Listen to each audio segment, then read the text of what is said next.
गणाधीश जो ईश सर्वा गुणांचा, मुळारंभारंभ तो निर्गुणाचा. नमो शारदा मूळ चत्वारी वाचा, गमो पंथ अनंत या राघवाचा. धन्वंतरी पतंजली आणि सद्गुरूंना नमस्कार करून, गुरूंना नमस्कार करून आजचा भाग सुरू करू. चहा घेता घेता सहज आपला हा आहे.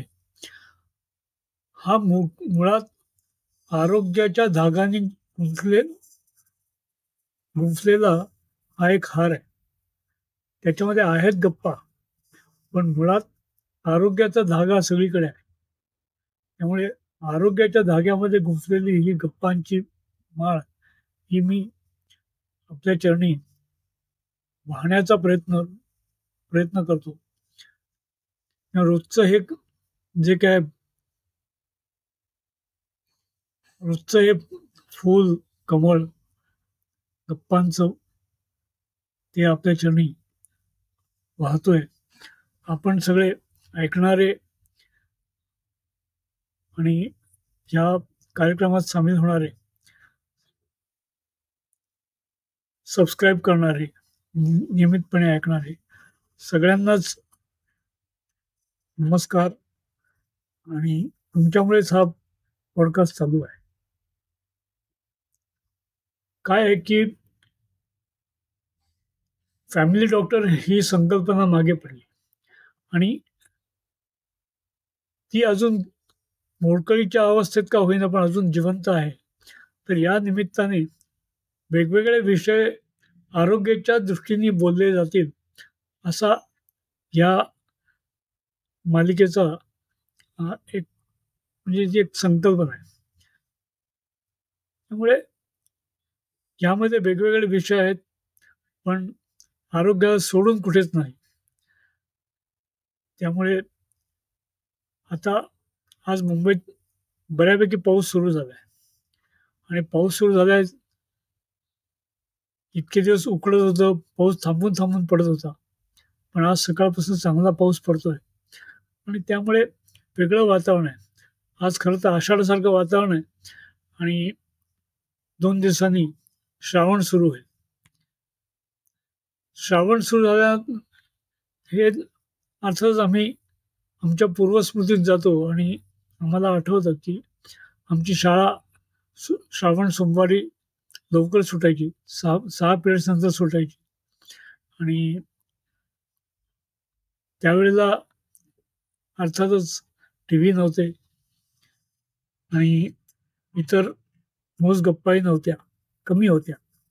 त्यामुळे संध्याकाळी शंकराच्या देवळात जाणं हा एक उपक्रम नेहमीप्रमाणे असायचा.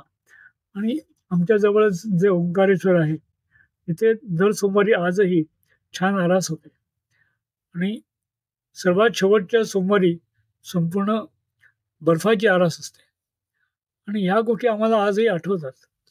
त्यामुळे श्रावण म्हटल्यानंतर श्रावणाच्या शेवटी येणाऱ्या त्या हिरव्या सालीच्या काकड्या, चिबुडं, तवसं ह्या गोष्टी जशा आठवतात, तशीच अळूची पानं तेही आठवतात. आणि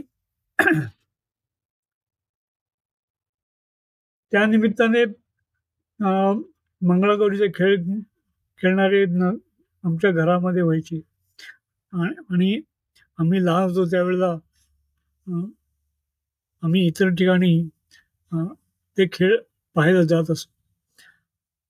पण ही सगळी मजा आता जवळपास नाहीशीच आहे, कारण मंगळागौरी गेल्या आणि ते दिवसही गेले.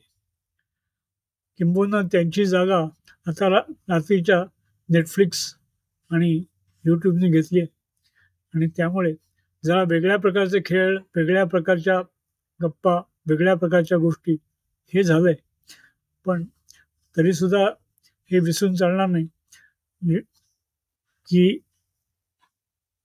आपण आपलं आरोग्य हे जपणं आवश्यक आहे. कारण जेवढं तुम्ही तो छोटा स्क्रीन पाहत राहाल तेवढं डोळ्यांचे आरोग्य बिघडणारे, डोक्याचं तर बिघडतंच, विचारही बदलतात आणि सगळंच बदलतं. त्यामुळे ते सांभाळूनच हे सगळं करावं. त्यामुळे आज कुठलाच विषय नसलेला पण थोडासा भूतकाळात रमणारा असा आजचा विषय श्रावण. आणि उद्या आपण थोडासा वेगळा पण श्रावणासंबंधित असाच विषय पाहू. आज इथेच विराम देतो. जय जय रघुवीर समर्थ.